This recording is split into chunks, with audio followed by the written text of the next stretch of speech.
Bismillahirrahmanirrahim. Assalamualaikum. Welcome back to ISP Online Learning Management System. Today is lecture number 16 for the course of Design of Structures. This course is generally for BSc Civil Engineering final year students for 2016. I myself, Engineer Dr. Muhammad Aslam, Assistant Professor, Department of Civil Engineering, Institute of Southern Punjab, Multan. Today is lecture number 16 and week number 16. These are your reference text books. आज जो हमारा topic चल रहा है basically ई-टैब का, जो जिसमें हम मल्टी स्टोरी बिल्डिंग को एनालाइज कर रहे हैं, उसके लिए ई-टैब का मैनुअल जो है वो अवेलेबल है वेबसाइट्स के ऊपर, आप उसको सर्च करके यूज़ कर सकते हैं. Analysis and design of a multi storey building using ETABS software, जो कि आज का हमारा टॉपिक है. Summary of the previous lectures. इस कोर्स में सबसे पहले हमने रिटेनिंग वॉल्स को डिटेल में डिस्कस किया. उसके बाद हमने रिटेनिंग वॉल्स की जो मेजर टाइप्स थे उनको एनालाइज और डिज़ाइन भी किया, जिसमें हमने क्लास के दौरान cantilever retaining wall, semi gravity retaining wall and gravity retaining wall को डिज़ाइन भी किया. उसके बाद हमने ब्रिजेस के कंपोनेंट्स को स्टार्ट किया. ब्रिज के मेजर टाइप्स क्या होते हैं, ब्रिज की स्पेसिफिकेशंस क्या हैं, उनको हमने डिस्कस किया. उसके बाद हमने प्री-स्ट्रेसिंग एंड मेजर जो कंपोजिट मेंबर्स होते हैं उनको हमने एनालाइज और डिस्कस भी किया. Then we analyzed and designed a pre-stressed composite concrete I-girder bridge, जो कि हमने एनालाइज और डिज़ाइन भी किया, जिसके अंदर हम मेजर स्पेसिफिकेशंस को किस तरह से फॉलो अप करते हैं. प्री-स्ट्रेस सेक्शंस को I-girder जो हमने टाइप 3 का या टाइप 4 का हमने चूज़ किया था. अगर आपके पास 60 to 150 फीट तक की जो लेंथ है तो गर्डर्स की अवेलेबल होती है, तो उसमें से आप स्पेसिफाई करके चूज़ करके डेटा को एनालाइज और डिज़ाइन कर सकते हैं. किसी भी लेंथ का आप जो है वो गर्डर डिज़ाइन करके बना सकते हैं. Then we discuss about the multi-story buildings. कि multi-story buildings जब हम एनालाइज करते हैं तो उसके लिए मेजर स्पेसिफिकेशंस क्या होती हैं हमारे पास. उसके बाद हमने analysis and design of the 6-story building, जिसके अंदर हमने मैन्युअली बिल्डिंग को एनालाइज किया by considering various types of components. उसके अंदर हमने जो है वो डिफरेंट टाइप्स के लोडिंग्स भी कंसीडर किए, डिफरेंट लेवल्स कंसीडर किए. अबव द फाउंडेशन लेवल हम किस तरह से मूव करते हैं, टेरेस लेवल के ऊपर हम डिज़ाइन कंसीडरेशंस को किस तरह से फॉलो अप करते हैं, उसके बाद फाउंडेशन के अंदर हम किस तरह से चीज़ों को हैंडल करते हैं. Then in last few classes we discussed about the ETABS software. उसके बाद हमने एक 3-story बिल्डिंग को एनालाइज भी किया कि हम जब ई-टैब के ऊपर बिल्डिंग को कंसीडर करते हैं तो स्टेप बाय स्टेप हमने डिज़ाइन प्रोसीजर्स को फॉलो अप किया था. So in our today's class we are going to continue our topic on analysis and design of a multi-story building using ई-टैब software.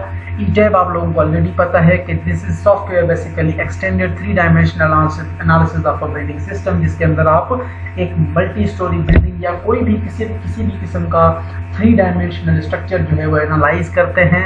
It is a sophisticated and suitable special purpose analysis and design program particularly developed for building systems. Large and most complex building models भी आप इसके ऊपर develop कर सकते हैं. Powerful tool है, graphical and object based interfaces जो है वो प्रोवाइड करता है. इससे जो है वो आप कैड लाइक ड्राइंग्स भी अचीव कर सकते हैं. उसके बाद स्ट्रक्चरल जो है इंजीनियर्स की एक प्रोडक्टिविटी को भी ये सॉफ्टवेयर सिग्निफिकेंटली इम्प्रूव करता है. मेजरली टाइम सेव भी होता है हमारा, और हम जो है वो इसको एफिशिएंटली यूज़ करके वेरियस टाइप ऑफ स्ट्रक्चर्स वगैरह को एनालाइज और डिज़ाइन कर सकते हैं. उसके बाद हमने जो बिल्डिंग चूज़ की थी एनालिसिस के लिए, वो बिल्डिंग आपको यहाँ पे नज़र आ रही है. ई-टैब 3-story बिल्डिंग हमने कंसीडर की थी, जिसके अंदर एक साइड के ऊपर हमारे पास जो है वो A, B, C and D grey lines थी. A to B डिस्टेंस हमारे पास 20 फीट का था, B से C हमारे पास 25 फीट का था, और C से D हमारे पास 20 फीट का डिस्टेंस था. इसी तरह से अदर डायमेंशन में हमारे पास जो ग्रिड है वो 1, 2, 3, 4 है, जहाँ पर डिस्टेंस इक्वल स्पेसिंग है 15 फीट, 15 फीट एंड 15 फीट का. इस बिल्डिंग को हमने ई-टैब के ऊपर एनालाइज करना था. एनालाइज करने के लिए हमने डिफरेंट स्टेप्स को फॉलो किया. फर्स्ट ऑफ ऑल हमने फाइल और मॉडल जो है न्यू मॉडल किस तरह से हम चूज़ करते हैं. उसके अंदर हमने जो है वो डिफरेंट टाइप के कंपोनेंट्स वगैरह भी असाइन कराए कि हम यूएस बिल्डिंग कस्टमर यूनिट्स वगैरह किस तरह से असाइन करते हैं. उसके बाद हम एडिट ग्रिड सिस्टम या ग्रिड स्टोरीज को हम किस तरह से असाइन करते हैं. ग्रिड के अंदर एक्स एक्सिस के डायमेंशन हम किस तरह से प्रोवाइड करते हैं. वाई एक्सिस के अंदर हम मेंबर की लेंथ और डायमेंशन किस तरह से असाइन करते हैं. उसके बाद हमने इसी स्टेप नंबर 1 के अंदर base, ground floor, first floor, second floor, third floor, ये तमाम स्पेसिफिकेशंस भी हाईलाइट कराए कि बिल्डिंग की ओवरऑल हाइट हमारे पास कितनी है. हमने 12 फीट कंसीडर की थी. और उसके बाद जो है वो हमने इसके अंदर मजीद जो है सिमिलरिटीज़ भी कंसीडर की कि हमारा जो मेजर जो हमारा फ्लोर है वो बेसिकली कौन सा फ्लोर है, जिसके अंदर हमने first floor, second floor and third floor को एज ए सिमिलर कंसीडर किया था टू द ग्राउंड फ्लोर. उसके बाद ये हमारा पहला स्टेप था जो हमने कंसीडर किया. सेकंड स्टेप के अंदर हमने वेरियस मटेरियल्स को असाइन करवाया कि कंक्रीट जो है बिल्ट इन प्रॉपर्टी जो अवेलेबल है सॉफ्टवेयर के अंदर वो हमारे पास 4000 PSI थी। हमने 4000 PSI सिर्फ वर्टिकल मेंबर्स के लिए कंसीडर करनी थी। हॉरिजॉन्टल मेंबर्स के लिए हमने एक और नई मटेरियल को डिफाइन करवाया जो कि कंक्रीट की 3000 PSI स्ट्रेंथ थी। उसके बाद हमने स्टील को असाइन करवाया कि स्टील की बेसिक प्रॉपर्टीज या बेसिक ग्रेड स्टील का कौन सा है जिसके अंदर यील्डिंग स्ट्रेंथ 60,000 PSI या 60,000 जो है वो PSI हमने कंसीडर की ग्रेड 60 स्टील का। उसके बाद हमने तमाम मटेरियल्स की असाइनिंग कराने के बाद हमने मटेरियल्स को चूज़ किया कि कौन सा मटेरियल किसकी स्पेसिफिकेशंस, हमने किस तरह से मेजर मटेरियल्स को चूज़ करते हैं, उनके हमने मॉड्यूलस ऑफ इलास्टिसिटीज़ को भी वेरीफाई किया। तो ये हमारा जो है वो सेकंड स्टेप था जिसके अंदर हमने डिफरेंट मटेरियल्स को डिफाइन किया। उसके बाद थर्ड के अंदर हमने क्या किया कि सेक्शनल प्रॉपर्टीज के हम डिफरेंट सेक्शंस चूज करते हैं, columns, beam, slabs and draft foundations etc। हमने जो अवेलेबल बिल्ट इन सेक्शंस थे सॉफ्टवेयर के अंदर उनको चूज किया और उनको डिलीट कर दिया। उसके डिलीट करने के बाद हमने जो है वो अपना एक बिल्ट अप सेक्शंस प्रोवाइड किए कि कॉलम हम दो किस्म के कंसीडर कर रहे हैं। एक कॉलम हमारा 12 बाय 12 इंचेस का है, दूसरा कॉलम हमारा 15 बाय 15 इंच का है। फर्स्ट ऑफ ऑल हम 12 बाय 12 का यूज करेंगे। अगर हमारा software end of the day जब हम पूरा परफॉर्म करते हैं, एनालाइज करते हैं, तो अगर हमारे जो रिजल्ट्स हैं वो हमें कॉलम जो है वो फेल कंसीडर करता है ओवरऑल स्ट्रक्चर को, तो हम 12 बाय 12 इंच को रिप्लेस कर देंगे विद 15 बाय 15 इंचेस के। इसी तरह से हमने बीम भी दो असाइन करवाए जिसके अंदर एक बीम हमारा था 12 बाय 18 इंच का जिसको हम पहले पुट करते हैं। उसके बाद सेकंड बीम जो है वो हमारा 15 बाय 20 इंचेस का था जो कि हमने इसलिए प्रोवाइड किया था कि अगर 12 बाय 18 का बीम फेल हो जाता है तो उस केस के अंदर हम सेकंड बीम को चूज करके हमारे स्ट्रक्चर को दोबारा रन एनालिसिस परफॉर्म करेंगे। उसके बाद हमने तमाम मेंबर के डिफरेंट सेक्शनल प्रॉपर्टीज को असाइन करने के बाद हमने उस मेंबर के अंदर उन तमाम प्रॉपर्टीज को इनकॉर्पोरेट कर दिया। उसके बाद हमने कंक्रीट के डिफरेंट कवर्स चूज किए कि कंक्रीट का cover in the case of reinforcement हम 1.5 इंचेस प्रोवाइड कर रहे हैं। उसके बाद हमने modulus of moment of inertia या मॉडिफाई किया मोमेंट ऑफ इनर्शियाज को in two axis, X axis and Y axis के अंदर हमने जो मोमेंट ऑफ इनर्शिया की वैल्यूज हमें 1 गिवन थी उनको हमने 0.5 यानी रिड्यूस कंसीडर किया। उसके बाद जो बिल्ट इन प्रॉपर्टी डेवलप हो रही थी W10 12 की उसको हमने डिलीट कर दिया था। जो हमारे मेजर प्रॉपर्टी जो हमने सेक्शन डेवलप किए थे 12 बाय 12 का कॉलम या 15 बाय 15 का कॉलम या बीम हमारा 12 बाय 18 का या बीम हमारा 15 बाय 20 का, तो ये तमाम बीम जो है वो हमारे पास आ गए थे। उसके बाद जो है वो हमने स्लैब को डेवलप किया कि स्लैब के लिए हमने जो है वो सेक्शन प्रॉपर्टी स्लैब सेक्शन के अंदर डिफाइन से हमने मटेरियल को चूज किया सेक्शंस को। स्लैब की थिकनेस हमने 6 इंच प्रोवाइड की। 6 इंच किस लिए प्रोवाइड की, हमने हमारे पास एक रफली आइडिया होता है कि स्लैब की थिकनेस आपकी होती है पेरीमीटर डिवाइडेड बाय 180। आपके जो जितने स्पैन थे डिफरेंट स्पैन हमारे पास अवेलेबल थे, टोटल 7 स्पैन थे। हमने जो मैक्सिमम एरिया का स्पैन था वो हमने चूज किया। उसके डायमेंशंस थे हमारे पास 15 बाय 25 फीट का। 15 बाय 25 फीट के मेजर डायमेंशंस थे, इस वजह से हमने इसका पेरीमीटर कैलकुलेट किया कि पेरीमीटर हमारे पास कितना आ रहा है 15 प्लस 25 इंटू 2 यानी हमारे पास जो पेरीमीटर आया वो 80 आ जाता है। फिर उसको आप 180 से डिवाइड कर देते हैं, टोटल आपके पास 0.45 फीट जो है वो रेशो डेवलप होता है। इसको आप इंचेस में कन्वर्ट करने के लिए मल्टीप्लाई 12 से करते हैं तो डेप्थ ऑफ या स्लैब की थिकनेस हमारे पास रफली आ जाती है 5.5 इंचेस। अब 5.5 इंचेस को मैंने राउंड अबाउट करके 6 इंचेस कंसीडर की थी और स्लैब के लिए हम 3000 PSI का कंक्रीट यूज करेंगे। ये सारी चीजें हमने असाइन करवाई। उसके बाद हमने स्लैब के अंदर कौन सा टाइप चूज करना है, आइदर हमें मेम्ब्रेन चूज करना है, शेल थिन चूज करना है या शेल थिक चूज करना है या लेयर्ड चूज करना है। शेल थिन और शेल थिक जो है वो बेसिकली शेल थिक जो कि आपकी 1 फीट से ज्यादा थिकनेस जब प्लेट होती है उसके लिए हम यूज करते हैं, जो कि कुछ लोड बर्दाश्त करती है और ज्यादातर लोड जो है वो ट्रांसफर कर देती है from one member to other member. Thin जो लेयर होती है वो बेसिकली या थिन शेल जो है वो क्या करता है कि फिर आधा लोड जो है वो खुद कैरी करता है, आधा लोड जो है वो ट्रांसफर कर देता है। मेम्ब्रेन जो है वो बेसिकली स्टिफर मटेरियल होता है जिसकी स्टिफनेस जो है वो 0 होती है, ये सारा का सारा लोड जो है वो ट्रांसमिट कर देता है और लेयर के अंदर जो है वो मटेरियल या लोड जो है वो लेयर्स के अंदर ट्रांसफर हो रहा होता है, इस वजह से हम उसको इग्नोर करते हैं। हमने जो है वो नॉर्मल स्लैब के लिए शेल थिन चूज किया था और राफ्ट हमारा जो थिकर था, इस वजह से हमने उसको शेल थिक चूज किया था जो कि 24 इंचेस हमने थिकनेस उसकी प्रोवाइड की थी। तो ये हमारे पहले 3 स्टेप्स थे। उसके बाद हमने चौथे स्टेप के अंदर क्या किया, ड्रॉ प्रॉपर्टीज, हमने प्रॉपर्टीज को डेवलप किया कि कॉलम्स हम किस तरह से बना रहे हैं, बीम्स हम किस तरह से बनाते हैं। उन तमाम मेंबर्स को हमने रियलिटी के अंदर असाइन कर दिया कि ये आपका मेंबर एज अ कॉलम है, ये आपका कॉलम यहाँ पे भी आ रहा है, यहाँ पे भी आ रहा है। जिन जिन लोकेशंस के ऊपर आपका कॉलम आ रहा था उन लोकेशंस के ऊपर आपने कॉलम असाइन करा दिए। आपने यहाँ पे थोड़ा एहतियात ये करना है कि आप सिलेक्ट करना है आपने ऑल स्टोरीज और सिंगल स्टोरी। ऑल स्टोरीज यानी आपका कॉलम जो है या आपका जो बीम है वो हर स्टोरी के ऊपर अप्लाई हो रहा है। अगर आप सिंगल स्टोरी की बात करते हैं तो वो सिंगल स्टोरी के ऊपर अप्लाई करेगा। हमने ऑल स्टोरीज को चूज करके कॉलम, बीम्स और बीम असाइन कर दिए। उसके बाद हमने सिंपल फर्स्ट स्टोरी या बेस स्टोरी चूज की, जिसके अंदर हमने क्योंकि असाइन करवाने थे जॉइंट्स को और रिस्ट्रेंट्स को हमने असाइन करवाया। उसके बाद हम ऑल स्टोरीज अगेन चूज करते हैं और स्लैब्स हम प्रोवाइड करते हैं। स्लैब्स हमने प्रोवाइड कर दी जो कि हमारे पास 6 इंचेस की स्लैब थी, वो हमारे तमाम फ्लोर्स के ऊपर आ गई। क्योंकि हमारा जो बेस था वहाँ पे जो स्लैब हमने प्रोवाइड करनी थी वो स्लैब बेसिकली आपकी राफ्ट है, तो उस केस के अंदर आपका जो 6 इंच स्लैब है उसको आप दोबारा रिप्लेस कर देते हैं विद राफ्ट जो हम ऑलरेडी असाइन करवाए थे। तो यहाँ तक हमने लास्ट लेक्चर के अंदर ऑलरेडी हमने डिस्कस किया था। अब हम आते हैं स्टेप नंबर 5 के ऊपर। Step number 5 is load pattern and load combinations. उसके बाद हम डायफ्राम डिस्कस करेंगे। डायफ्राम के बाद हम लोडिंग्स अप्लाई करेंगे। उसके बाद हम डिज़ाइन एनालिसिस के बाद डिज़ाइन के बाद डिटेल्स और रिपोर्ट्स। यहाँ तक जो है वो मेजर स्टेप्स हैं। उसके बाद सॉफ्टवेयर खुद परफॉर्म करता है analysis, design, details and reports. आपको तमाम एक पूरी कंप्लीट रिपोर्ट जनरेट होती है, उसको आपने खुद स्टडी करना होता है और हर स्पेसिफिक एलिमेंट को आप आइडेंटिफाई कर सकते हैं। तो ये हमारे पास जो है वो जनरल एक जो है यहाँ तक हमने स्टेप डिस्कस किए थे। तो यहाँ तक हमने ऑलरेडी जो है वो डिस्कस किया हुआ था। अब हम आते हैं सॉफ्टवेयर के ऊपर, जहाँ पे हमने फर्स्ट 4 स्टेप सॉल्व किए थे। वहाँ से आगे हम सॉफ्टवेयर के ऊपर कंटिन्यू करेंगे और कंप्लीट करेंगे हमारा जो बिल्डिंग है उसको। अब यहाँ तक आप देख सकते हैं कि ये चीज़ हम ऑलरेडी फर्स्ट 4 स्टेप्स जो है वो अप्लाई कर चुके थे, जिसके अंदर हमारे जो बेस हैं उनको भी हमने असाइन कर दिया था कि हमारे जो बेस हैं वो फिक्स सपोर्ट के साथ कनेक्टेड हैं।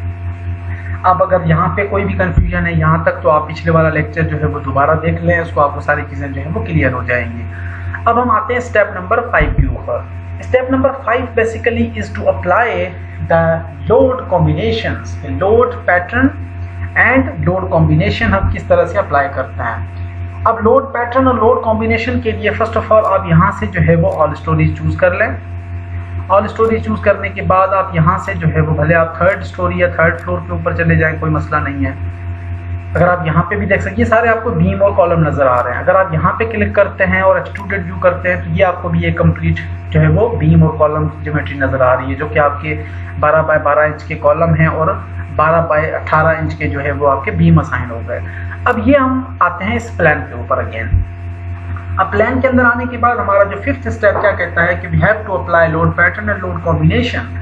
हम किस तरह से अप्लाई करते हैं कि first of all go into the define में जाने के बाद आप आ जाओगे लोड पैटर्न्स के ऊपर। यहाँ पे आपको नजर आ रहा है लोड पैटर्न्स। लोड पैटर्न को जैसे ही मैंने क्लिक किया तो यहाँ पे मेरे पास एक पूरा कंप्लीट जो है वो एक टेबल ड्रॉ हो जाता है। अब मैं यहाँ पे क्या करता हूँ कि फर्स्ट ऑफ ऑल आपने चूज करना है कि we have to apply a new load. New load हमने क्या किया कि यहाँ पे न्यू लोड जो है वो जनरेट नहीं कर रहा, तो उस केस के लिए हमने इसको डिलीट कर दिया। ओके कंसीडर किया। ओके कंसीडर करने के बाद हम क्या करेंगे कि यहाँ पे आपको जो कंडीशंस गिवन है इन कंडीशंस को फर्स्ट ऑफ ऑल आपने डिलीट करते हैं इसको। यस, और इसको भी हमने ये डिलीट नहीं कर रहा, तो इसको मैंने यहाँ पे जो है वो डुप्लीकेट लोड पैटर्न कंसीडर कर रहा है। तो हम यहाँ पे एक अप्लाई करते हैं कि let's suppose this is dead load. We have load हमारे पास डेड है और लोड की टाइप जो है वो हमारे पास कौन सी है, अगेन डेड है। और यहाँ पे ऑटो जो लेवल है बेसिकली वो यहाँ पे आपने सिंपल छोड़ देनी है क्योंकि ये डेड वेट की बात कर रहा है। यहाँ पे मल्टीप्लायर जो है वो हमारे पास बन ही रहेगा। पहला लोड आपका असाइन हो चुका है। उसके बाद सेकंड केस के अंदर आप यहाँ पे जो है वो लाइव कंसीडर करें। लाइव किस कैटेगरी के अंदर आता है, ये लाइव के अंदर ही आता है। और सेल्फ वेट या जो आपका सेल्फ मल्टीप्लायर है इसको आप 0 कंसीडर करें। उसके बाद आप एक एड न्यू लोड कंसीडर कर लेंगे। उसके बाद 3rd लोड हम असाइन कराते हैं सुपर लोड। यहाँ पे आपके पास सुपर लोड आ गया। सुपर को हम कैटेगरी के अंदर रखते हैं सुपर डेड लोड। सुपर कहा जाता है सुपर डेड लोड के अंदर। यहाँ पे आप डेड भी रख सकते हैं, सुपर डेड भी रख सकते हैं, तो हमने इसको डेड कंसीडर करा दिया। उसके बाद यहाँ पे मल्टीप्लायर जो है वो अगेन हमारे पास आप 1 कंसीडर कर लें इसको, और हमने इसको एड न्यू लोड कंसीडर किया। उसके बाद हम कंसीडर करते हैं कि we are going for the wind. यहाँ पे विंड है, और विंड हम किस डायरेक्शन में बात कर रहे हैं, एक्स एक्सिस डायरेक्शन के अंदर। यहाँ पे हमने लिखा wind in x direction, x axis, wind x axis. अब इसको लोड कैटेगरी किसके अंदर रखना है, विंड के अंदर रखना है। यहाँ पे हमारे पास विंड आ जाता है, और यहाँ पे आपका ऑलरेडी बिल्ट इन जो है वो 0 आ गया, लेकिन यहाँ पे आपने स्टैंडर्ड सजेस्ट कराने हैं कि स्टैंडर्ड हमारा किस कैटेगरी के अंदर फॉल कर रहा है। जो नॉर्मली हम चूज करते हैं विंड का क्राइटेरिया, वो हम लेते हैं ASCE 075, ये हमारा स्टैंडर्ड होता है American Society of Civil Engineering. ASCE 2005 का जो स्टैंडर्ड है 7/2005 का, ये हमारा विंड के लिए हम अप्लाई करते हैं, इसको हमने असाइन करा दिया एज अ न्यू लोड। उसके बाद हम बात करते हैं विंड इन वाई एक्सिस। अब यहाँ पे विंड इन वाई एक्सिस आ गया, अगेन ये विंड की कैटेगरी के अंदर है, सेम लोड है, सारी चीजें सेम है, हमने इसको ओके कर दिया। उसके बाद हम लोड असाइन कराते हैं अर्थक्वेक। अर्थक्वेक हमारे पास आ गया, earthquake in x axis, X axis के अंदर अर्थक्वेक। अब यहाँ पे टाइप के अंदर आप मेंशन करवा देंगे एज अ अर्थक्वेक लोड, जो कि सीस्मिक के अंदर आता है बेसिकली, हमारे यहाँ पे हमने असाइन करा दिया एज अ सीस्मिक। और यहाँ पे आपका जो कोड है, सीस्मिक के कोड हम फॉलो करते हैं UBC 97, UBC 97 हमने चूज किया, और हमने इसको एड न्यू लोड कंसीडर कर लिया, ये हमारे पास न्यू लोड आ गया।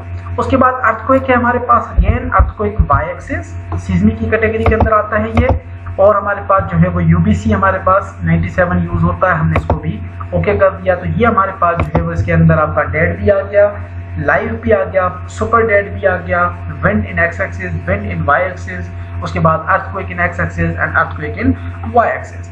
अब ये तमाम क्राइटेरियाज है, तमाम लोड जो है वो हमारे चूज हो गए।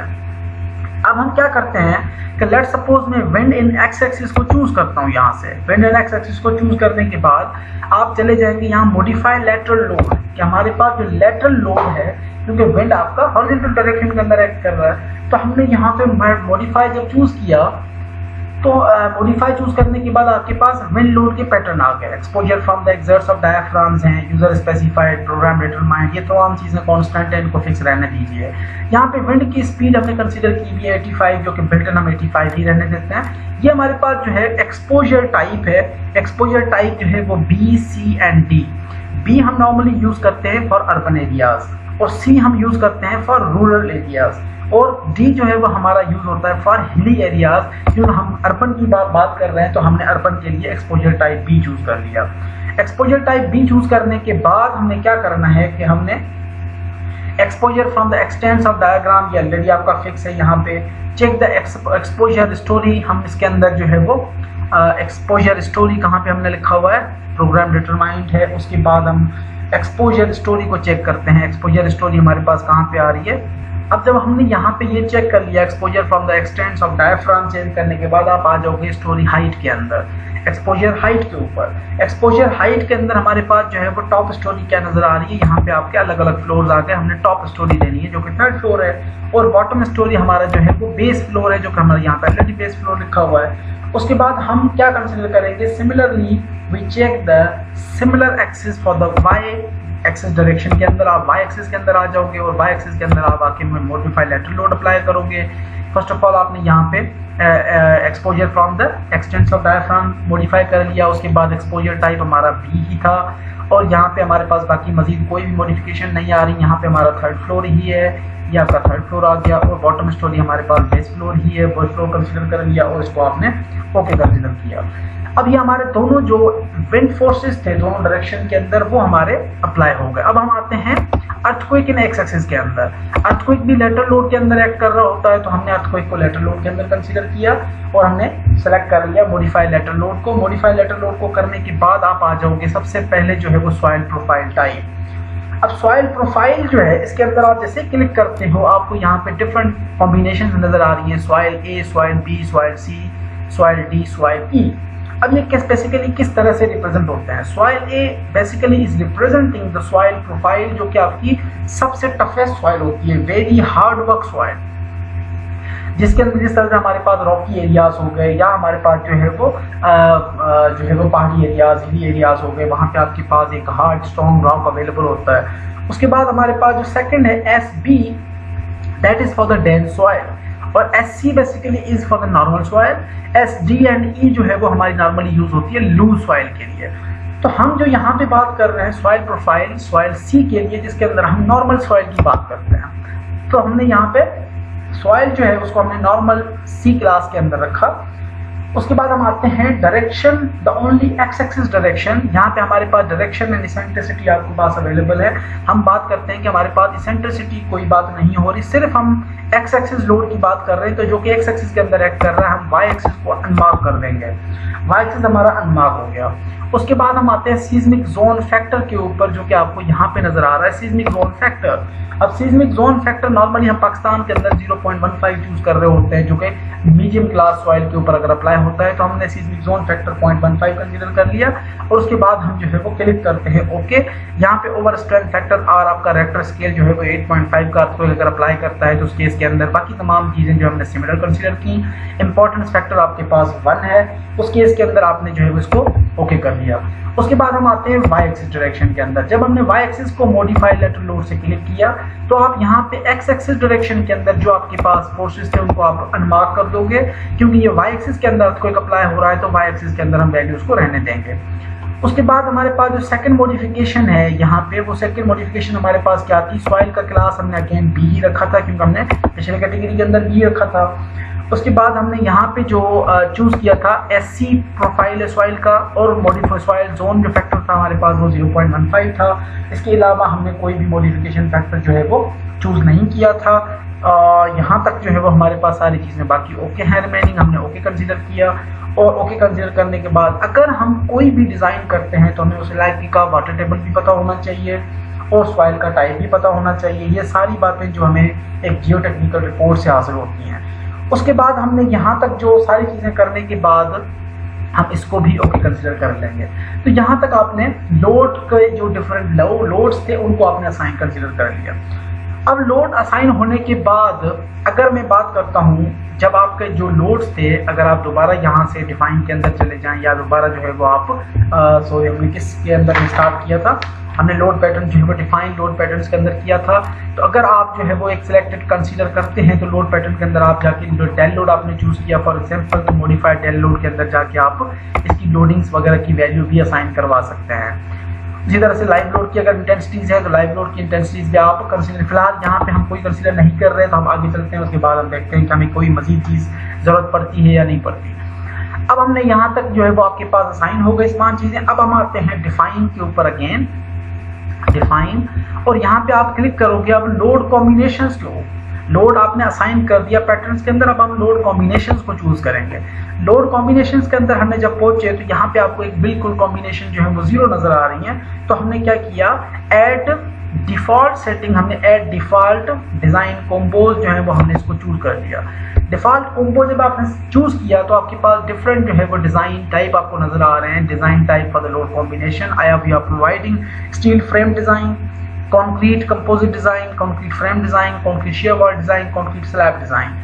आप क्या करोगे, यहाँ पे एक तो कंक्रीट स्लैब डिजाइन चूज कर लेंगे, दूसरा कंक्रीट का फ्रेम डिजाइन चूज करना। आपने यहाँ पे ना तो आप शेयर वॉल की बात कर रहे हैं, ना कंक्रीट कंपोजिट की बात कर रहे हैं, उसके बाद ना आप स्टील फ्रेम की बात कर रहे हैं, आपके दोनों जो है वो कंक्रीट के स्लैब और फ्रेम डिजाइन की बात हो रही है। तो यहाँ पे आपने जो है वो convert to user combinations editable इसको आपने चूज करना है। चूज करने के बाद आप इसको ओके क्लिक कर देंगे।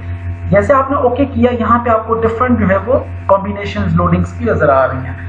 अब आपने क्या करना है, then select the any load and click the modify. अब आपने यहाँ पे कोई भी एक लोड जो है वो क्लिक किया हुआ ऑलरेडी आपके पास सिलेक्टेड है। अब हम क्या करेंगे, modify show combination, modify show combination को आपने क्लिक करना है। मॉडिफाई शो कॉम्बिनेशन के अंदर आपको ये मजीद जो है वो यहाँ पे 2 चीजें नजर आ रही हैं, एक dead load and live load की वैल्यूज नजर आ रही हैं। स्केल फैक्टर आपके पास ऑलरेडी गिवन है, 1.4 आपको असाइंड है यहाँ पे और 1.4 आपको लाइव लोड के अंदर असाइंड है। आपने यहाँ पे और कुछ भी नहीं करना, या आपको बहुत सारी चीजें हैं, अगर आप वैल्यूज प्रोवाइड करते हैं तो कर सकते हैं, लेकिन हम यहाँ पे कोई भी मजीद मॉडिफाई वगैरह नहीं कर रहे। हम फिलहाल इसको एज इट इज कंसीडर करते हैं जो सॉफ्टवेयर हमें प्रोवाइड कर रहा है।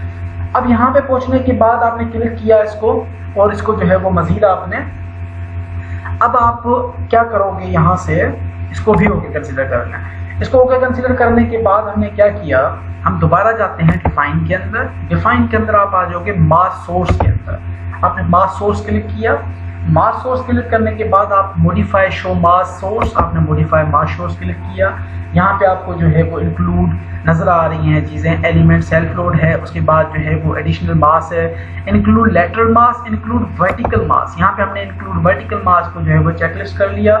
उसके बाद हमने इसको ओके करके अप्लाई कर दिया और दोबारा जो है वो अगेन हमने ओके कंसीडर किया कि जो हमारा लोड है आप इंक्लूड करो, उसको कंसीडर करो वर्टिकल लोड को, ताकि जो है self weight of the gravity load जो है वो कंसीडर हो जाए स्ट्रक्चर के अंदर। अब ये हमारे पास जो है वो मेजर स्टेप्स थे जो कि हमने फॉलो अप किए 5 स्टेप्स के अंदर। अब हम आते हैं यहाँ पे, इसको दोबारा आप सेव कर दें। आपने जब दोबारा इसको सेव कर लिया उसके बाद हमने क्या कंसीडर करना है कि हम जाएंगे डायफ्राम्स के अंदर।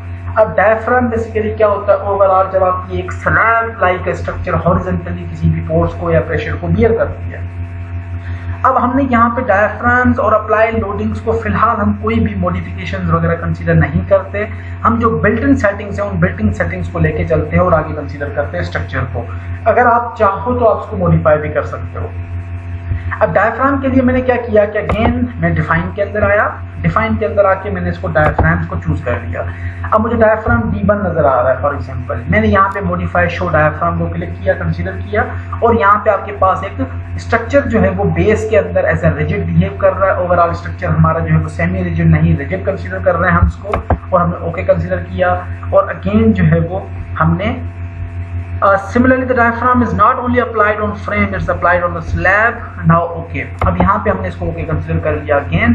तो ये आपका जो डायफ्राम है वो डायफ्राम भी अप्लाई हो चुका है। तो ये हमारे पास था 6 स्टोर जिसके अंदर हमने डायफ्राम असाइन कर दिया कि ओवरऑल स्ट्रक्चर जो है वो हमारा रिजिड स्ट्रक्चर है, फ्रेम रिजिड स्ट्रक्चर है, इसके अंदर कोई भी मजीद मॉडिफिकेशन वगैरह हम डायफ्राम के केस में नहीं कंसीडर कर रहे।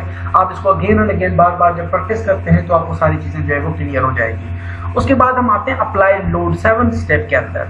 अप्लाई लोड के अंदर हमारे पास क्या होता है कि first of all you have to go into the option of select. अब सेलेक्ट के अंदर आने के बाद आप सेलेक्ट के अंदर दोबारा यहाँ पे रखते हैं तो वेरियस वैल्यूज और ऑब्टेन जो है वो हमारे पास वेरियस वैल्यूज हमें सजेस्ट होती हैं। यहाँ पे आपने वैल्यूज के अंदर जाके कौन सा टर्म चूज करना है, ऑब्जेक्ट टाइप। अब ऑब्जेक्ट टाइप मुझे यहाँ पे नजर आ गया। अब ऑब्जेक्ट टाइप के अंदर मैंने क्या करना है, सिलेक्ट द फ्लोर्स। आपने यहाँ पे फ्लोर्स को चूज करना है। फ्लोर्स को चूज करने के बाद आप इसको सिलेक्ट कर लेंगे यहाँ से, सिलेक्ट द फ्लोर्स। यहाँ पे आपने सिलेक्ट कर लिया फ्लोर्स को, फ्लोर्स आपके यहाँ पे सिलेक्ट हो गए। ये तमाम आपको मार्किंग वगैरह नजर आ रही है फ्लोर्स के अंदर, ये तमाम फ्लोर्स हमारे चूज हो गए। अब हम आ जाते हैं एडिट के अंदर। एडिट के अंदर जैसे हम क्लिक करते हैं एडिट को तो हमारे पास जो है वो एड और एडिट, यहाँ पे आप देखेंगे कि ये एक चीज आपको कमांड नजर आ रही है, एड एडिट डिजाइन स्ट्रिप्स। अब यहाँ पे आपको नजर आ रही है एड एडिट डिजाइन स्ट्रिप्स। आप यहाँ पे चले जाएंगे और डिजाइन स्ट्रिप्स को क्लिक कर देंगे। अब डिजाइन स्ट्रिप्स भी हमारे पास आ जाते हैं। डिजाइन स्ट्रिप्स के अंदर हमने क्या चूज करना है, now in this step include the middle strips. आपने यहाँ पे मिडिल स्ट्रिप्स को इंक्लूड करना है। उसके बाद आपने यहाँ पे जो है वो फिक्स्ड स्ट्रिप विड्थ हमने फिक्स कंसीडर नहीं कर रहे, हम जो है वो ऑटो पे दे रहे हैं कि भाई जो आपको जहाँ पे रीजनेबल लगता है वहाँ पे आप मिडिल स्ट्रिप्स प्रोवाइड कर दें। अगर आपको अच्छा नहीं लगता तो वहाँ पे आप स्किप कर दें। तो अगर जरूरत पड़े तो ऑटो पे आप जो है वो डिजाइन मिडिल स्ट्रिप्स प्रोवाइड कर देना। उसके बाद हम इसको अप्लाई करते हैं। अप्लाई करने के बाद हमने इसको ओके कंसीडर किया। ओके करने के बाद हम इसको भी जो है वो क्लोज कर देते हैं। अब ये आपको नजर आ रही है यहाँ पे कि ये हमारे पास जो मेंबर है स्ट्रक्चर, ये आपको ब्लू लाइन जो नजर आ रही है, ये जो पिंक लाइन नजर आ रही है, ये पिंक लाइन आपकी स्ट्रिप्स हैं जो कि स्ट्रक्चर एनालाइज कर रहा है। अब यहाँ तक पहुंचने के बाद आप स्टेप नंबर 8 के अंदर आप एनालाइज करते हैं। अब हमने स्ट्रक्चर को जो है वो यहाँ पे हमने सेव कर दिया। स्ट्रक्चर ओवरऑल हमारा यहाँ पे सेव हो गया। सेव होने के बाद हमने क्या करना है, हमने मॉडल को रन करना है। अब मॉडल को रन करने के लिए आपने क्या करना है, सबसे पहले आप एनालाइज के अंदर जाएं। एनालाइज के अंदर जाने के बाद आप चेक मॉडल को क्लिक करें।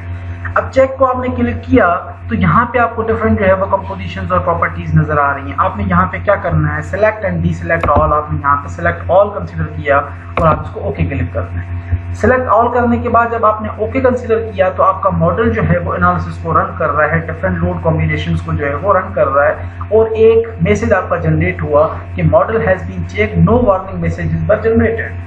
यानी कि जो हमने प्रॉपर्टीज असाइन की है वो हमारी प्रॉपर्टीज ऑलरेडी सही तरीके से असाइन हो गई है मेंबर के अंदर।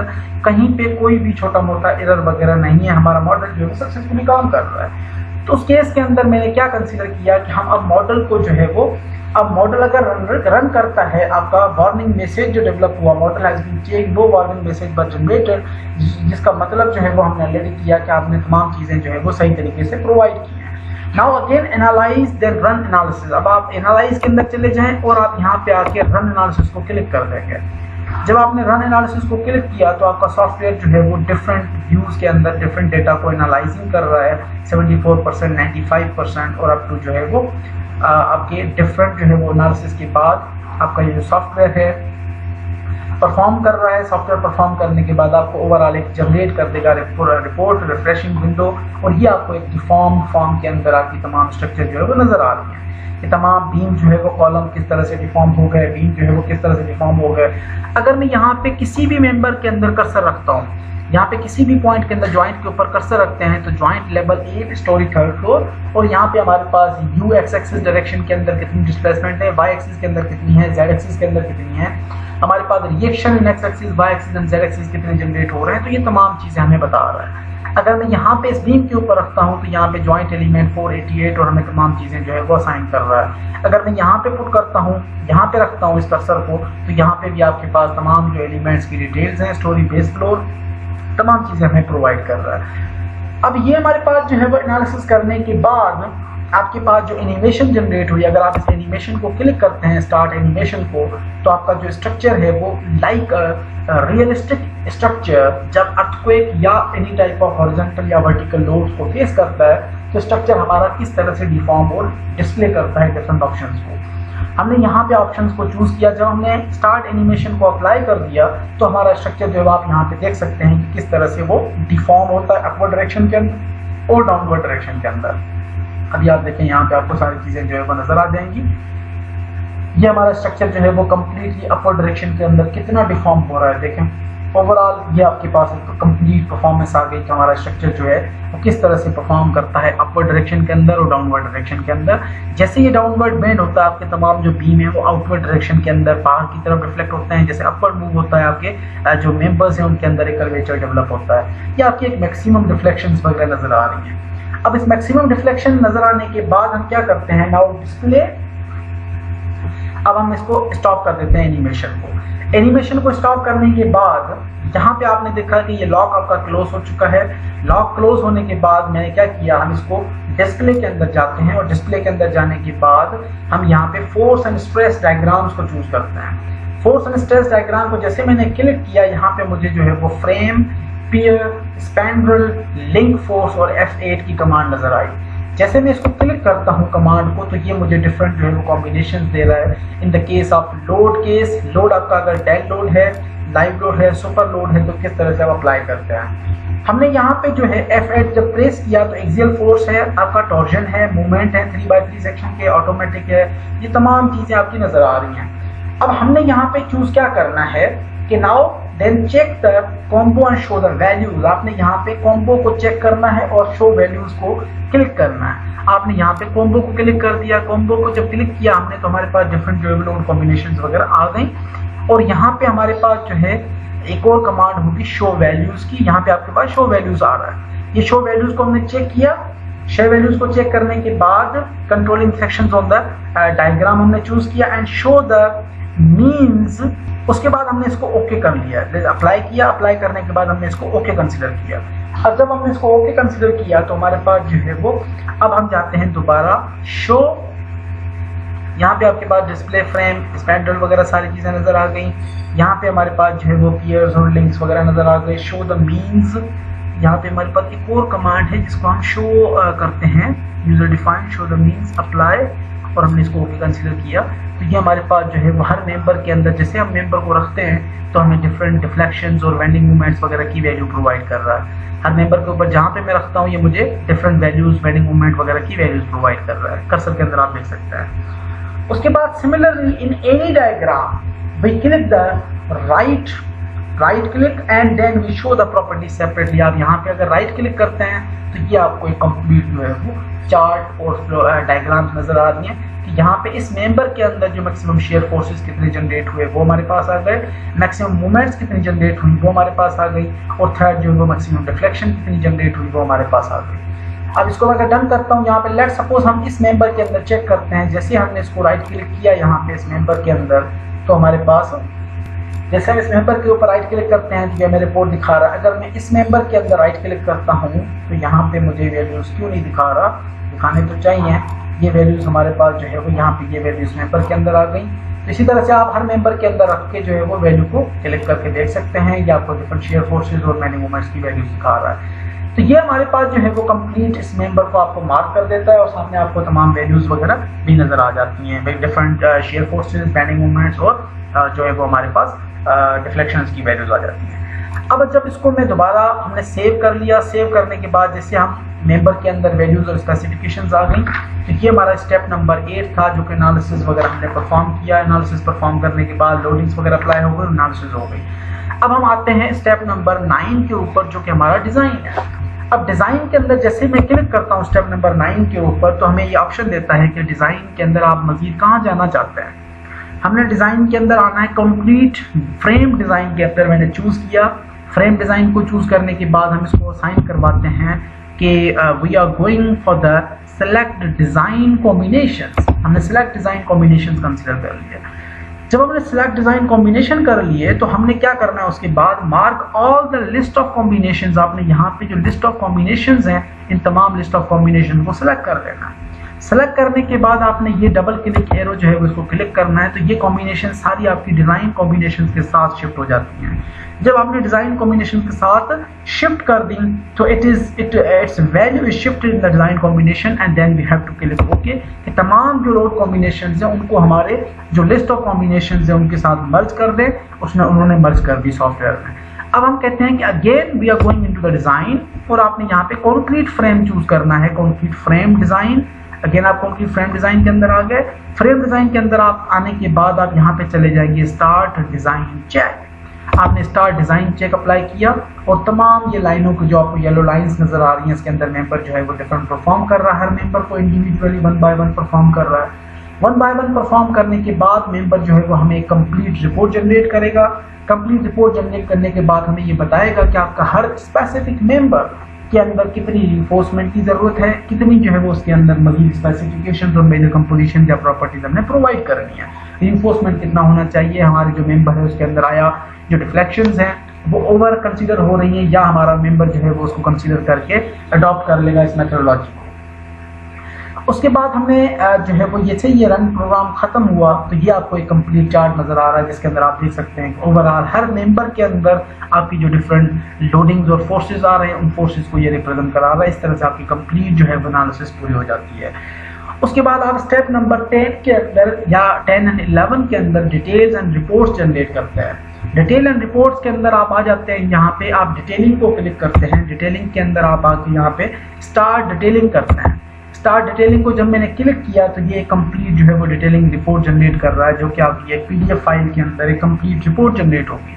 अब ये आपको एक कंप्लीट प्लान की ड्राइंग नजर आ रही है कि ये हमारे पास ओवरऑल जो है वो डायमेंशंस कितने हैं बिल्डिंग के, बिल्डिंग हमारा जो है वो किस तरह से मूव कर रहा है, यहाँ पे हमारे पास क्या चीजें हैं, यहाँ पे हमारे पास ओवरऑल किस तरह से मेंबर के डायमेंशन, वो सारी चीजें आपको क्लियरली नजर आ रही हैं। अगर आप हर फ्लोर के अंदर जाना चाहें, यहाँ पे आपको एक फ्लोर नजर आ रहा है, view floor framing third floor, ये आपको थर्ड फ्लोर का ओवरऑल नजर आ रहा है, ये आपका थर्ड फ्लोर है। इसी तरह से अगर आप यहाँ पे जो है वो अपवर्ड सेकंड फ्लोर के ऊपर आते हैं तो ये आपको सेकंड फ्लोर नजर आ रहा है। अगर आप यहाँ पे प्लान व्यू के अंदर फर्स्ट फ्लोर के ऊपर या ग्राउंड फ्लोर के ऊपर आते हैं तो यहाँ पे ये आपको एक कंप्लीट जो है वो ग्राउंड फ्लोर की भी रिपोर्ट जनरेट करवाएगा। यहाँ पे आप इसको भी चेक करके यहाँ से भी कर सकते हैं। तो ये हमारे पास जो है वो ओवरऑल तमाम चीजें जो है वो जनरेट हो जाती हैं। In the left side of the detailing we click the sign.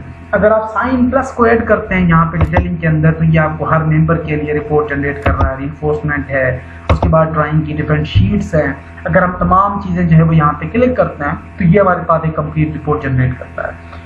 अब आपने क्या करना है, check the reports, project report and summary report. यहाँ पे आपकी रिपोर्ट्स आ जाती हैं, एक प्रोजेक्ट रिपोर्ट है, एक आपके पास समरी रिपोर्ट है। ये समरी रिपोर्ट और प्रोजेक्ट रिपोर्ट आ गई।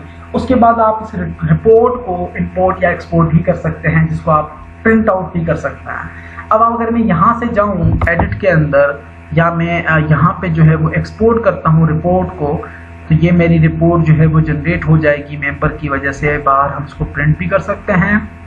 तो उसके बाद हमारी जो फाइनल रिपोर्ट वगैरह जो जनरेट हुई तो हमारा वहीं पे मॉडल ख़त्म हो जाता है। उसके बाद आप रिपोर्ट को जो है वो प्रिंट आउट भी कर सकते हैं PDF फॉर्म के अंदर। वो आपको मैं बाद में with the help of YouTube भी हम देख सकते हैं कि किस तरह से हम रिपोर्ट प्रिंट आउट करते हैं। वो सॉफ्टवेयर जो है वो मेरा जो है वो लैपटॉप काफ़ी प्रॉब्लम कर रहा है, थोड़ा सा स्लो हो गया, इस वजह से वो सॉफ्टवेयर शायद कोई प्रॉब्लम कर रहा है। तो हमारा तकरीबन जो है वो ओवरऑल सारी काम की चीज़ें जो है वो हम ऑलरेडी डिस्कस कर चुके थे। That's all for today. Now we have an assignment number 14। This is your last assignment, जिसके अंदर 2 वीक्स आपको ऑलरेडी रियलाइजेशन मिल चुकी है। अब आपने क्या करना है, 6 story building for commercial complex, जो भी हमने क्लास में किया था डिस्कस, जो लेक्चर नंबर 11 से लेके लेक्चर नंबर 13 या लेक्चर नंबर 10 से लेके लेक्चर नंबर 13 तक जो भी सारी चीज़ें हमने डिस्कस की, एक मल्टी स्टोरी बिल्डिंग को हमने एनालाइज किया था, वही प्लान आपने चूज करना है, वही आपके पास डायमेंशंस हैं। अगर आप डायमेंशन जो हाइट ऑफ द बिल्डिंग है उसको इग्नोर कर देते हैं तो वहाँ पे आप 12 फीट की हाइट भी चूज कर सकते हैं। उसके बाद आपने यहाँ पे building is located in seismic zone 2 with the medium soil condition, जो कि आपको बाकी कंडीशंस ऑलरेडी वहाँ पे गिवन है। जो कि कन्फ्यूजन या जो कन्फ्यूज सिचुएशंस गिवन है उनको आप इग्नोर भी कर सकते हैं। आपने कंसीडर करना है live load at typical floors 4+R as your roll number. आपने टिपिकल फ्लोर्स के ऊपर लाइव लोड भी अप्लाई करना है, या तो आप ऑल फ्लोर्स के ऊपर यही लाइव लोड कंसीडर कर लेना। Height of all floors is 12 feet. Convert all dimension, जो कि प्लान के अंदर आपको डायमेंशन गिवन है उनको आप तमाम FPS सिस्टम के अंदर, फिट पाउंड सिस्टम के अंदर कन्वर्ट कर लें। फ्लोर बीम्स को आप इग्नोर भी कर सकते हैं, जो हमारे मिडिल स्टेप्स थे उनको। बाकी जो चीज़ें हैं, अगर आपको कोई भी चीज़ कंफ्यूज करती है सॉफ्टवेयर के अंदर, सॉफ्टवेयर को इंस्टॉल करना है, खुद ब खुद सबने प्रैक्टिस करनी है, वीडियोस आपके सामने हैं, इसको अच्छे तरीके से सॉल्व करें। प्लान डायमेंशंस आपके सामने हैं, या आप मिडिल स्टेप्स को इग्नोर कर सकते हैं। आपके पास ये सिंपल एक कंप्लीट जो है वो बॉक्स लाइक स्ट्रक्चर है। 7.5 मीटर 7.5 मीटर 7.5 मीटर आप इसको फिट में कन्वर्ट कर लें, यहाँ पे भी फिट में कन्वर्ट कर लें। आपका एक कंप्लीट जो है वो एक मल्टी स्टोरी बिल्डिंग या 6 स्टोरी बिल्डिंग का एक कंप्लीट जो है वो आपने एनालाइज करना है ETAB को यूज़ करके। और मुझे आपने असाइनमेंट के अंदर जो सबमिट करनी है that will be your PDF generated file, जो कि आपने जनरेट करनी है PDF और ETAB से। ETAB के ऊपर जब आप ये कंप्लीट प्लान बनाओगे तो आपकी जो है वो तकरीबन 100 या 150 पेजेस की एक रिपोर्ट जनरेट करेगा ETAB, जो कि आपने रिपोर्ट डाउनलोड करनी है। उस रिपोर्ट को आपने असाइनमेंट के तौर पे अटैच करना है। ऊपर आप फ्रंट पेज अपना असाइनमेंट नंबर 14 का लगा दीजिएगा तमाम बंदे। और रिपोर्ट अगर आप लाइव लोड चेंज करते हो तो हर बच्चे की रिपोर्ट इंडिविजुअल होगी। 2 वीक्स के बाद असाइनमेंट है, इसलिए ये असाइनमेंट आपकी स्ट्रिक्ट जो है वो चेक होगी। इसके अंदर अगर आपने एक दूसरे की हेल्प की है या किसी बच्चे ने एक दूसरे की असाइनमेंट एक दूसरे की जगह पे सबमिट करने की कोशिश की है, लाइव लोड डिफरेंट है, यहाँ पे हर बच्चे का एग्जाम्पल जो है वो डिफरेंट हो जाएगा। आप इसको एटलीस्ट ट्राई करें, हर बच्चा ट्राई करेगा तो ट्राई करने के जो है वो भी नंबर्स हैं, आपने ट्राई करनी है एट द एंड। बाकी जो है वो आपने रिपोर्ट सबमिट करानी है। That's all for today. Stay blessed, stay home. Thank you very much.